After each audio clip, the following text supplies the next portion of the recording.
today's finally the day. We're finally headed to the dyno.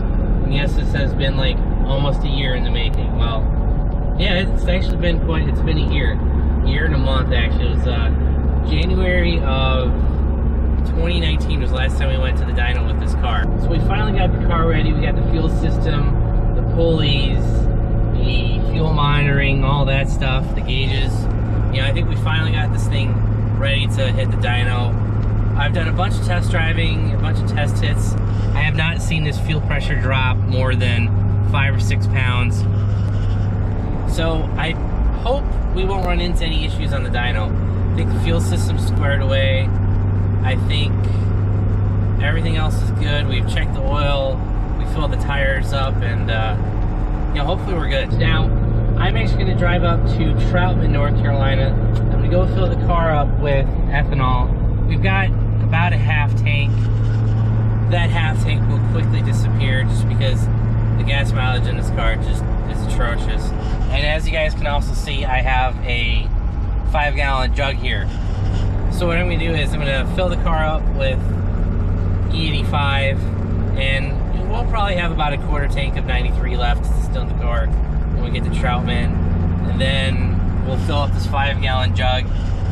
That way PCM has, you know, plenty of ethanol, and hopefully that 25%, that quarter tank, should disappear pretty quickly on the dyno. So, and especially with three fuel pumps and I don't know, 12 pounds of boost, something like that. So let's head up to Troutman. We'll fill this thing up, we'll fill that jug up, and then we'll head over to PCM.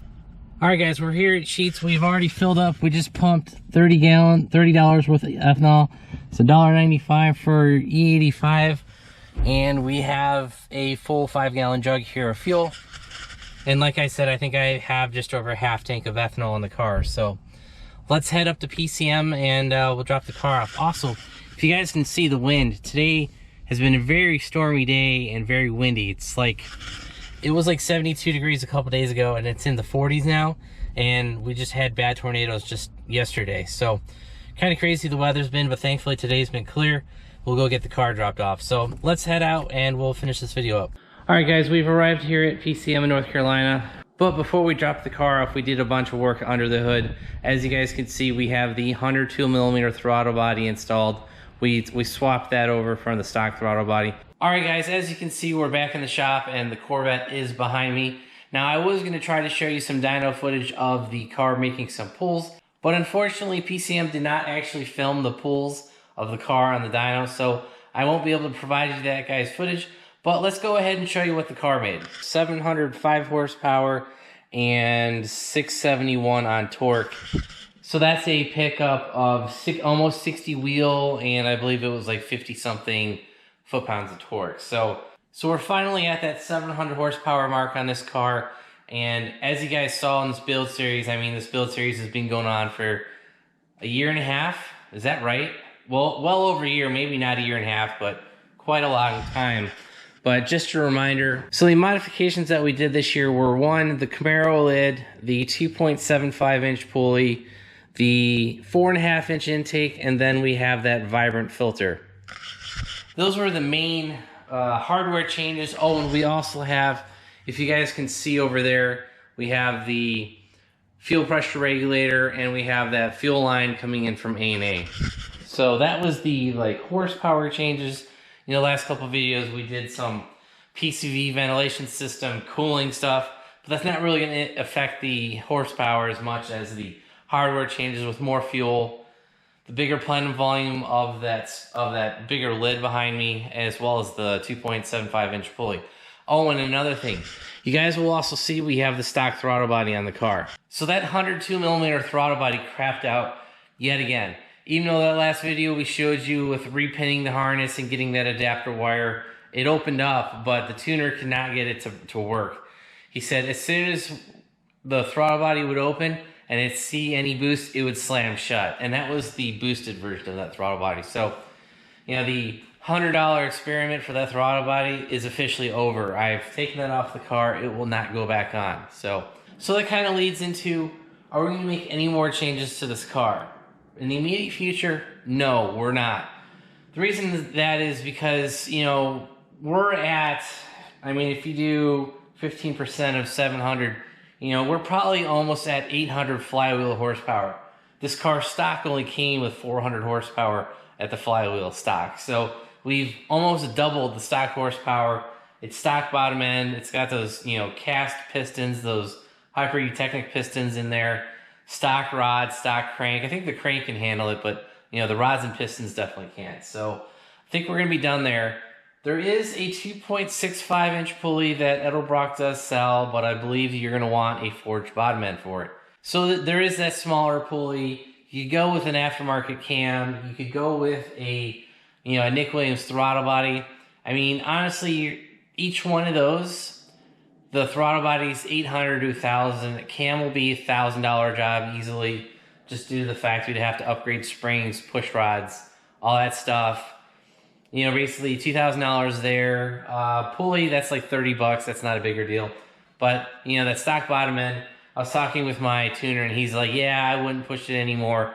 14 pounds of boost on the stock bottom end, and yeah, you're not going to gain that much power, and you don't want that thing blowing up. So hopefully we can get this car out to the drag strip soon, you know, whether it's 1/8 mile or 1/4 mile. You know, I kind of want to get some times in before it gets hot again, but I don't know. We'll just end up seeing how my schedule goes and trying to find a track day with 1/4 mile and all that good stuff. So maybe we'll get some 1/8 mile first and then hit the 1/4 mile, but that's going to be it. So to close out the video, we're actually going to head back in the car and show you some of the drivability. Alright guys, we have left PCM, and as you guys can see, we still have almost 3/4 tank of fuel left. And they actually didn't even touch our jug of E85. So I kind of wish I knew how many pulls he actually did to get this car tuned. And it must not have been a lot, because he only ended up using a 1/4 tank of fuel, and that's with dyno tune and street tune. So they didn't end up using a lot of fuel, so that's kind of cool. All of our gauges are working. Now, the only thing that isn't working is actually the alcohol percentage. Now, I'm actually going to have a follow-up video on that alcohol percentage. I think I have a fix for it. We got to do a couple things to try to get that thing fixed, but I had the tuner look at the PCM. He's able to read the alcohol percentage through HP tuners, so he's good there. We just got a couple things we need to work on to get that working. Now, I'll say the first thing that I noticed is the streetability. The car is so much easier to drive. If I wanted to stall out, coming to a stop sign, idling, going to a parking spot, you know, so far the car is driving a lot better. So that's kind of the second update. I'm kind of glad that they did the dyno and the street tune. So we showed you what the car made on the dyno, and we also showed you some of the drivability, and I gotta say this, the car is driving so much better. I didn't realize how bad this car was running with that new fuel system, the different intake, as well as that bigger you know, intake plenum for the supercharger. I didn't realize how much drivability I had lost by doing all those modifications and not getting it tuned. So like, it just, the car doesn't backfire anymore. It doesn't like burble. It doesn't, you know, it's just so much smoother. I think that's the best way of putting it. So I got to thank PCM, Alvin at PCM, for getting this car, you know, tuned, get everything lined up, and everything's working like magnificently. So now, is this going to be it for the Corvette? It might be for a couple weeks, but this car will be coming back eventually. We've got the roll cage to put in. We've got a few other modifications left to do on the car, and when we finish all that up, you know, we'll post the videos here. But if you guys want to check out that roll cage video and all the other projects coming up, make sure you hit that subscribe button down below. And if you guys like the video, hit that like button. Also, if you guys want to help support the channel, check out our website, BonecrrusherSS.com, and check out all the links down below. Thanks, guys. Have a great one.